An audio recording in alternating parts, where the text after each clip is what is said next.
Hey guys, Stephen Mud Bass and Brass here. Listen, it's Father's Day 2015, and my wife asked me what I wanted to do today, so I said maybe a couple of steaks, a cigar, and get a little yard project done. So what we're going to do today is we've got this old pickle barrel that we tried to use for a composting bin at one point, so we drilled a couple of holes in it and whatnot. It just wasn't, because of its shape and whatnot, it was a real pain to work with. So we've decided to make like a pseudo rain collection barrel, but we're actually going to use it to make our worm tea. If you looked at our video from a few days ago, we actually talked about using 5-gallon pails, but my garden's pretty big. It's not that practical to make 5-gallon batches. This, I'm guessing, is got to be somewhere around 40, maybe 35, 40 gallons. And we'll be able to get a batch going in this just as easily as the 5-gallon barrels.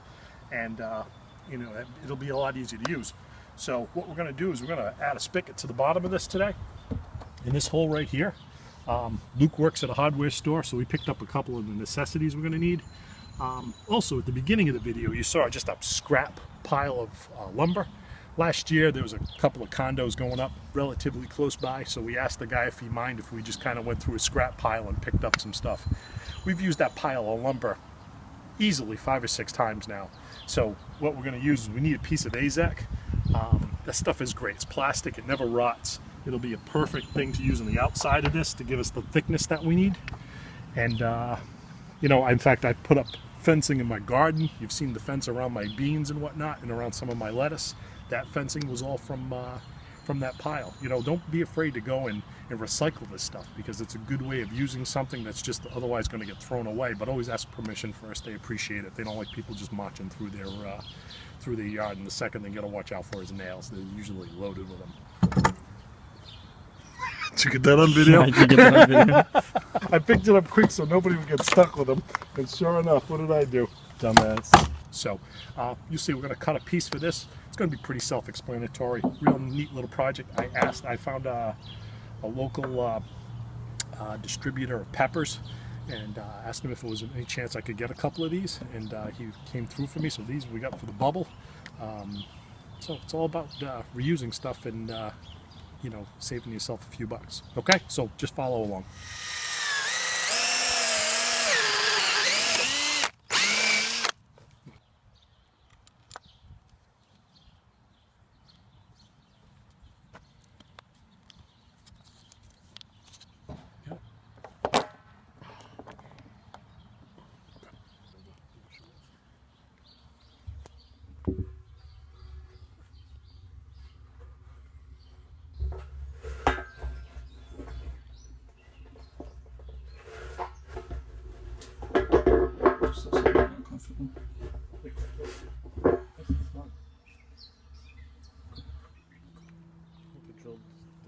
What?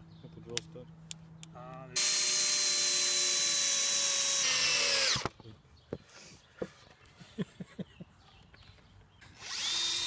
Probably pull that off myself.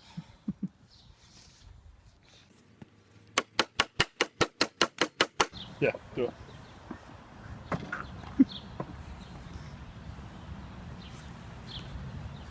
I won't bounce too much. Our table's fine. That table. The table underneath it's it's shot. Yeah. All right, that's good.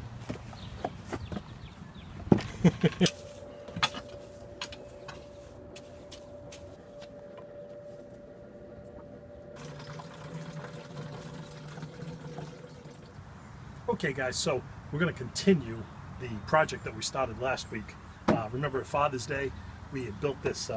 Well, we didn't build this, but we took an old pickled barrel and we added a spigot, and we're going to use this to do our worm tea because we use so much of it. So if you remember, I had mentioned one of the best ways of accelerating the process of the worm tea is to add aeration to it. So very simple. All we have here is your basic Petco little aeration unit that you'd use in a fish tank. We're actually going to plug it inside, and we're going to run this aeration stone out the window down inside the barrel. And what that's going to do, it's going to serve 2 purposes. So one, it's going to aerate the water so the bacteria can flourish. And then secondly, before we actually add our worm castings, we'll fill this up with water, and we'll run it for 1 day. That aeration process will naturally get rid of the chlorine that's in the water. We don't get a lot of chlorine in our water down here. We do get some though. So by doing that for 1 day, that'll get rid of all the chlorine that's in the water. Then we'll have optimal bacterial growth. So our whole process will take only 4 days now as opposed to taking almost a week. So just watch along, show you what we do.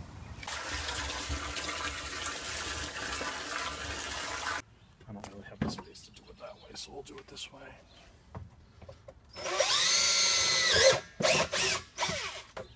Beautiful.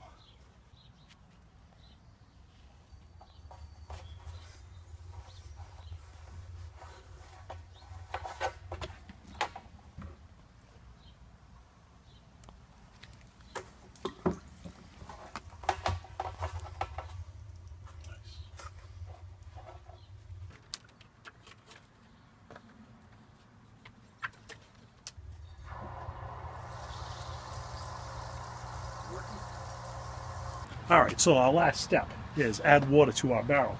So what I did yesterday, went to the hardware store, Compass Hardware in Charleston, Rhode Island, picked up some supplies. So I got this little T, and my hose is getting kind of ratty, so I got myself a nice new hose. But I used the old hose, cut it, and I ran it into our barrel. Now ideally what I want to do is, if you take a look up here, I'm going to run another downspout from up there, run it right down along the side of the house, and have and get a T shut off so that we can add water to our rain barrel. So I'd much rather collect the water naturally. But until then, now I have this old ratty hose, which was really a piece of garbage, hooked up here, and shut off the main hose, add this one, turn our bad boy on. Now we've got water coming into our barrel. What we're going to do is, like I said, we'll let this aeration stone work for about a day.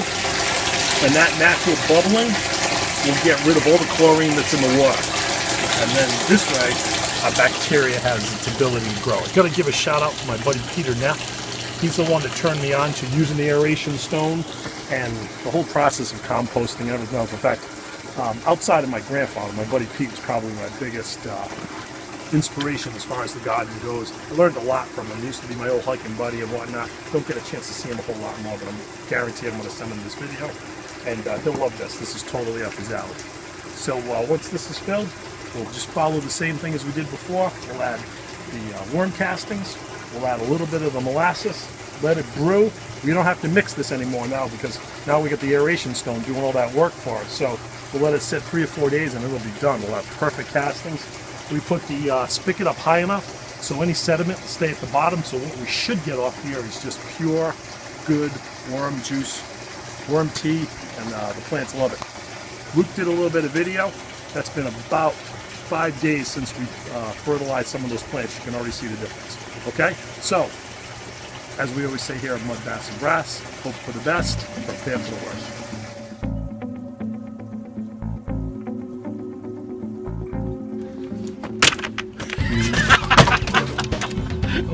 There's our blooper. Almost took my eye out. I tried to be conservative.